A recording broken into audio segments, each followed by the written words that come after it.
జాతీయ ప్రధాన కార్యదర్శి నారా లోకేష్ పై ఏపీసీఐడి మరో పిటిషన్ దాఖలు చేసింది. ఇన్నర్ రింగ్ రోడ్ కేసులో నారా లోకేష్ కు ఎన్బిడబ్ల్యూ జారీ చేయాలని పిటిషన్లో కోరింది. ఇన్నర్ రింగ్ రోడ్ కేసులో నారా లోకేష్ పై ఇప్పటికే సిఐడి కేసు నమోదు చేసింది. ఇక ఈ కేసుపై ఇప్పటికే హైకోర్టులో నారా లోకేష్ పిటిషన్ వేశారు. అయితే లోకేష్ కు 41A కింద నోటీసులు ఇచ్చి విచారించాలని హైకోర్టు ఆదేశించింది. నారా లోకేష్ కు ఇప్పటికే 41A నోటీసులు జారీ చేసిన నేపథ్యంలో తాజాగా ఎన్బిడబ్ల్యూ జారీ చేయాలని విజయవాడలోని ఏసీబీ కోర్టును సిఐడి ఆశ్రయించింది. ఈ పిటిషన్ విజయవాడ ఏసీబీ కోర్టు విచారణకు స్వీకరించింది. మధ్యాహ్నం 2 గంటల తర్వాత విచారించే అవకాశం ఉన్నట్లు తెలుస్తోంది.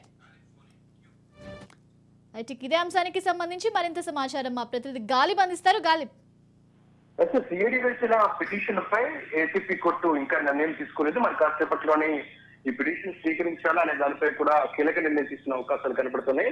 ప్రధానంగా లోకేష్ పై చర్యలకు అనుమతి ఇవ్వాలంటూ కూడా సిఐడి ఏసీపీ కోర్టులో పిటిషన్ వేసింది. ప్రధానంగా 41A నోటీస్ లో ఉన్న నిబంధనలను లోకేష్ ఉల్లంఘించారు అనేది మాత్రం ప్రధానంగా పిటిషన్ లో సిఐడి పేర్కోవడం జరిగింది. చంద్రబాబు కేసు దర్యాప్తు అధికారులను రెడ్ బుక్ పేరుతో లోకేష్ బెదిరిస్తున్నారని కూడా సిఐడి పిటిషన్ లో పేర్కొంది. దర్యాప్తు అధికారులను జైలుకు పంపిస్తామన్న లోకేష్ ప్రకటనపై సిఐడి అభ్యంతరం వ్యక్తం చేసింది. అయితే రెడ్ బుక్ పేరుతో చేస్తున్న ప్రకటనలు సీరియస్ గా పరిగణలోకి తీసుకోవాలనేది మాత్రం కోర్టుకు సిఐడి వెల్లడించింది.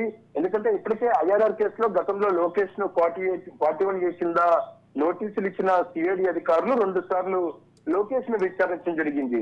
ఈ కేసు విచారణలో ఉన్న నేపథ్యంలోని ఈ కేసులో ప్రమేయం ఉన్న అధికారులపై బెదిరింపులకు పాల్పడే విధంగా లోకేష్ వ్యవహరించారు. ప్రభుత్వం మారిన తర్వాత ఖచ్చితంగా చర్యలు ఉంటాయని చెప్పడం చూసినట్టయితే పూర్తిగా కేసుపై కొంత ప్రభావం చూపే అవకాశం ఉంది. బెదిరించే ధోరణిలోని లోకేష్ వ్యవహారం ఉంది అనే దానిపై కూడా సిఐడి ఏసీపీ కోర్టులో పిటిషన్ వేసింది. అయితే దీనిపై మరి కాసేపట్లోనే ఏసీపీ న్యాయస్థానం నిర్ణయం తీసుకునే అవకాశాలు కనపడుతున్నాయి.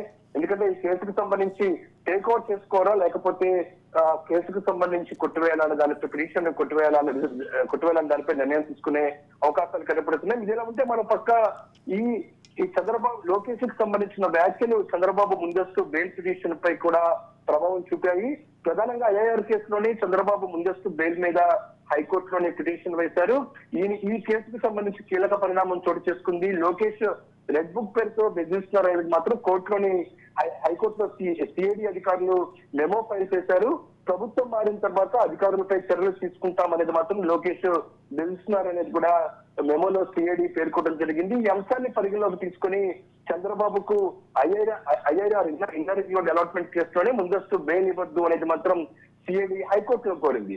ఈ నేపథ్యంలో దీనిపై ఏపీ హైకోర్టు స్పందించింది. దీనిపై కౌంటర్ దాఖలు చేయాలని మాత్రం చంద్రబాబు న్యాయవాదులను ఆదేశాలు జారీ చేసింది. తదుపరి విచారణను రేపటికి వాయిదా వేసింది. అంటే ఐఆర్ఆర్ కేసులో ఇప్పటికే చంద్రబాబు ముందస్తు బెయిల్ మీద పిటిషన్ వేసిన నేపథ్యంలో ఇందుకు సంబంధించి బెయిల్ ఇవ్వకూడదు లోకేష్ బెదిరిస్తున్నారనేది మాత్రం మేము సిఐడి దాఖలు చేసిన నేపథ్యంలోనే చంద్రబాబుకు సంబంధించిన న్యాయవాదులను కౌంటర్ దాఖలు చేయడంతో పాటు తదుపరి విచారణను హైకోర్టు రేపటికి వాయిదా వేసిన నేపథ్యంలో ప్రస్తుతం ఏసీపీ కోర్టు ఎటువంటి నిర్ణయం తీసుకోబోతుంది.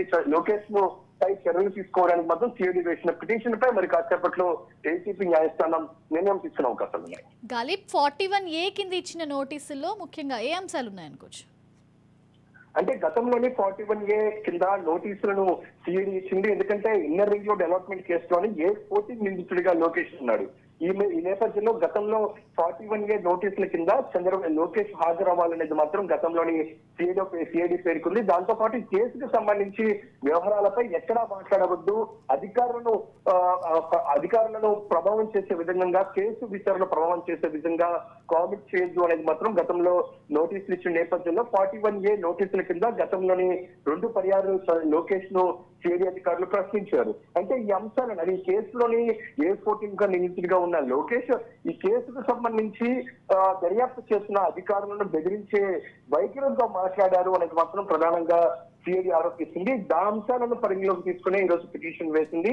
ఈ పిటిషన్ ఆధారంగా ఏసీపీ న్యాయస్థానం ఎటువంటి నిర్ణయం తీసుకోబోతుంది. ఎందుకంటే లోకేష్ ఇప్పటికే ఇన్నర్ రింగ్ రోడ్ డెవలప్మెంట్ కేసులో 2 సార్లు సిఐడి అధికారుల ముందు హాజరైన నేపథ్యంలోనే అందుకు సంబంధించిన విచారణలోనే పాల్గొన్న నేపథ్యంలో ఈ కేసుకు సంబంధించిన అధికారులపై లోకేష్ రెడ్ బుక్ పేరుతో కామెంట్స్ చేయడం ఎంతవరకు ప్రభావం చూపుతుంది అనే దానిపై కూడా మరి కాసేపట్లో ఏసీపీ న్యాయస్థానం నిర్ణయం తీసుకోబోతుంది.